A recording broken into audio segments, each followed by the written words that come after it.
तर काय सांगाल आता तुमच्या डोक्यामध्ये नदीला पूर वगैरे आलेला आहे, त्यांना जर वाहू लागलेलं आहे, तुम्ही परिसरात पाहणी केली, एकंदरीत वातावरण कसं आहे, नागरिकांना काय वाटतं? नमस्कार, मी संतोष तिगोटे, सहाय्यक पोलीस निरीक्षक, ढोकी पोलीस स्टेशन. गेल्या काही दिवसापासून महाराष्ट्रामध्ये तसेच आपल्या जिल्ह्यामध्ये सततच्या पावसामुळे नद्यांना पूर आलेला आहे. तसेच तेर येथील तेरणा डॅम संपूर्ण क्षमतेने भरलेला आहे.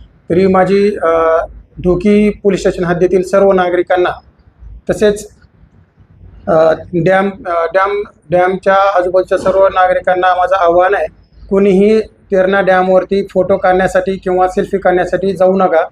त्यामुळे स्वतःच्या जीविताचं तसेच इतरांच्या जीविताला धोका निर्माण होऊ शकतो. त्याचबरोबर तेरणा नदीवर तेरणा नदीस पूर आलेला आहे.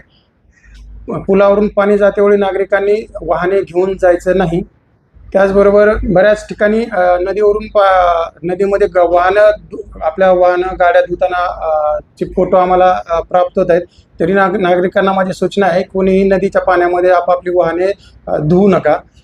तसेच या काळामध्ये नदीकाठचे जे गाव आहेत तेथील सर्व नागरिकांना माझी सूचना आहे की नदीची पातळी जी आहे कमी जास्त होत आहे, त्यामुळे सर्वांनी सतर्क राहून आपली जनावरे तसेच आपल्या स्वतःच्या जीवाचं संरक्षण करावं.